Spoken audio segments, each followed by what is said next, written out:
மாண்புமிகு பேரவைத் தலைவர் அவர்களே, மாண்புமிகு தமிழ்நாடு முதலமைச்சர் அவர்களே, அன்பிற்கினிய சட்டமன்ற உறுப்பினர்களே, இன்று இந்த அவையில் நடைபெறும் நம்பிக்கை கோரும் தீர்மானம் சாதாரண அரசியல் நிகழ்வு அல்ல.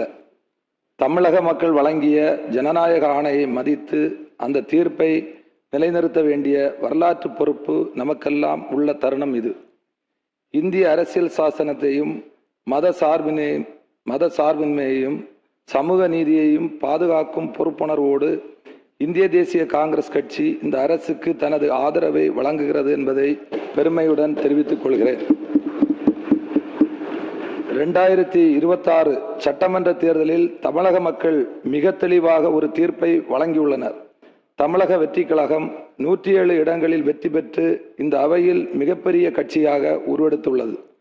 மக்கள் மாண்புமிகு முதலமைச்சர் திரு ஜோசப் விஜய் அவர்களின் தலைமையை ஏற்றுக்கொண்டுள்ளனர். ஆனால் பெரும்பான்மைக்கு 10 உறுப்பினர்கள் குறைவாக இருந்தது. அந்த நேரத்தில் ஒரு கேள்வி எழுந்தது. மக்கள் வழங்கிய ஆணை மதிக்கப்பட வேண்டுமா, அல்லது பின்னாலிருந்து சில சக்திகள், அரசியல் சக்திகள் மூலம் தமிழகத்தின் முடிவை மாற்ற முயற்சிக்க வேண்டுமா? அந்த சூழலில்தான் காங்கிரஸ் கட்சியின் 5 உறுப்பினர்களும், மார்க்சிஸ்ட் கம்யூனிஸ்ட் கட்சி, இந்திய கம்யூனிஸ்ட் கட்சி, இந்திய யூனியன் முஸ்லீம் லீக், விடுதலை சிறுத்தைகள் கட்சி ஆகியவற்றின் தலா 2 உறுப்பினர்களும் ஆதரவு அளித்து மதசார்பற்ற கூட்டணி பெரும்பான்மையை கடந்தது. முக்கியமாக மாண்புமிகு முதலமைச்சர் திரு ஜோசப் விஜய் அவர்கள் ஆதரவு கோரியது இந்த 5 மதசார்ப கட்சிகளிடம்தான் என்பதை இந்த அவையின் கவனத்திற்கு கொண்டு வர விரும்புகிறேன். இந்த ஆதரவு அரசியல் லாபத்திற்கான ஆதரவு அல்ல. இது ஜனநாயகத்தை பாதுகாக்கும் ஆதரவு. இது தமிழக மக்களின் தீர்ப்பை மதிக்கும் ஆதரவு. இது தமிழ்நாட்டில் பாஜகவின் மறைமுக ஆட்சியை அனுமதிக்க கூடாது என்ற உறுதியின் அடிப்படையிலான ஆதரவு. தமிழகம் எப்போதும் மதசார்பற்ற அரசியலின் மண். இந்த மண் வெறுப்பு அரசியலை ஏற்றுக்கொண்டதில்லை. மதத்தின் பெயரில் மக்களை பிரிக்கும் அரசியலை ஏற்றுக்கொண்டதில்லை. மொழி ஆதிக்கத்தையும் ஒரே கலாச்சார அரசியலையும் தமிழக மக்கள் தொடர்ந்து நிராகரித்துள்ளனர். இந்த தேர்தலிலும் அதே மக்கள் மீண்டும் நிரூபித்துள்ளனர். பெரிய கனவுகளுடன் தமிழகத்தில் காலூன்ற முயன்ற பாஜக இன்று ஒற்றை உறுப்பினராக மட்டுமே இந்த அவையில் உள்ளது. அதுவே தமிழக மக்களின் தீர்ப்பு. மக்களின் தீர்ப்பே மகேசன் தீர்ப்பு. மக்கள்தான் எஜமானர்கள் என்று பெருந்தலைவர் காமராஜர் கூறியதை இந்த நேரத்தில் நினைவுகூர விரும்புகிறேன். பெருந்தலைவர் காமராஜர் இந்த மண்ணுக்கு என்ன கற்றுக் கொடுத்தார்? எளிமை, நேர்மை, அதிகாரத்தை அல்ல, மக்களை மையமாக கொண்ட ஆட்சி. கல்வி இல்லாத குழந்தை இருக்கக்கூடாது என்று பள்ளிகளை திறந்தவர் காமராஜர்.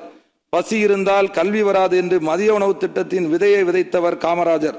அதிகாரத்தில் இருந்தபோதும் ஆடம்பர வாழ்க்கையை தேர்ந்தெடுக்காமல் மக்கள் மனதில் வாழ்ந்த தலைவர் காமராஜர். அதனால்தான் இன்று வரை அவர் பெருந்தலைவர் என்று அழைக்கப்படுகிறார். இன்று இந்திய அரசியலில் மிகப்பெரிய சவால் என்னவென்றால் வெறுப்பு அரசியல். மதத்தின் பெயரால் மக்களை பிரிப்பது, மொழியின் பெயரால் மக்களை பிரிப்பது, சமூகங்களுக்குள் பகையை உருவாக்குவது, இவை இந்தியாவின் ஆன்மாவுக்கு எதிரானவை. எங்கள் தலைவர் மாண்புமிகு ராகுல் காந்தி அவர்கள் தொடர்ந்து ஒரு விஷயத்தை வலியுறுத்தி வருகிறார். இந்த நாட்டில் அன்பு வெல்ல வேண்டும், வெறுப்பு அரசியல் தோற்கடிக்கப்பட வேண்டும். அதனால்தான் இந்தியா முழுவதும் அவர் ஒற்றுமைக்காக பாத யாத்திரை மேற்கொண்டார். இந்திய அரசியல் சாசனத்தின் மதிப்புகளை காப்பாற்ற வேண்டும் என்று குரல் கொடுத்தார். வெறுப்புக்கு எதிராக அன்பின் அரசியலை முன்வைத்தார். இந்திய தேசிய காங்கிரஸ் கட்சியும் அதே கொள்கையில் தான் நிற்கிறது. இந்த மண்ணில் வெறுப்பு அரசியல் வேரூன்ற விடமாட்டோம். மக்களை மதத்தின் பெயரால் பிரிக்க அனுமதிக்க மாட்டோம்.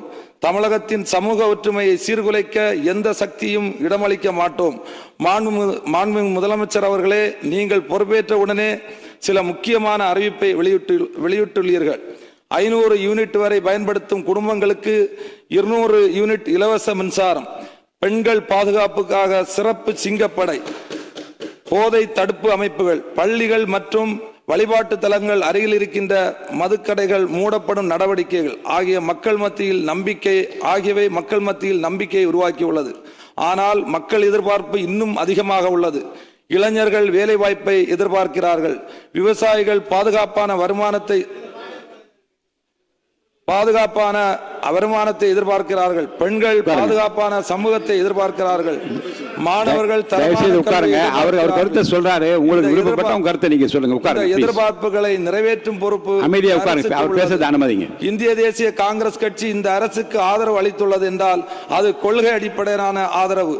தேர்தல் அரசியலில் பணநாயகத்தின் ஆதிக்கம் கண்டு இந்திய ஜனநாயகத்தின் எதிர்காலம் கேள்விக்குறி ஆகிவிடுமோ, ஏழை எளிய மக்கள் நாடாளுமன்ற சட்டமன்ற தேர்தலில் வெற்றி பெற முடியாமல் போய்விடுமோ என்று மிக கவலையோடு கவனித்துக் கொண்டிருந்த நிலையில் இன்றைக்கு மாண்புமிகு முதல்வர் ஜோசப் விஜய் அவர்களின் வியூகத்தாலும் தனித்த சாதுரியத்தாலும் சாதாரண ஏழை எளிய மக்களும் வெற்றி பெற்று சட்டமன்ற உறுப்பினராக அமைச்சராக பொறுப்பேற்றிருப்பது இந்திய ஜனநாயகத்திற்கு கிடைத்த மிகப்பெரிய வெற்றியாகும்.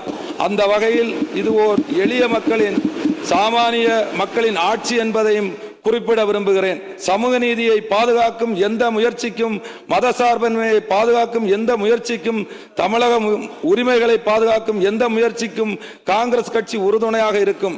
நிலையான ஆட்சி வேண்டும், மதசார்பற்ற ஆட்சி வேண்டும், வெறுப்பு அரசியலற்ற தமிழகம் வேண்டும். தங்களது ஆட்சியில்தான் மகத்தான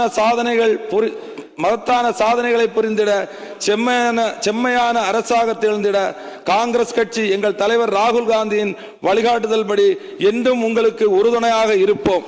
தமிழக அரசியல் வரலாற்றில் சிறப்பானதொரு அரசை வழங்குவதற்கு முனைந்திருக்கும் மாண்புமிகு முதலமைச்சர் திரு ஜோசப் விஜய் அவர்களின் தலைமையிலான இந்த அரசுக்கு கட்சி வேறுபாடின்றி அனைத்து உறுப்பினர்களும் நம்பிக்கை கோரும் தீர்மானத்தின் மீது தங்கள் ஆதரவை வெளிப்படுத்த வேண்டும் என்று கேட்டு அமைகிறேன். நன்றி, வணக்கம், ஜெய்ஹிந்த்.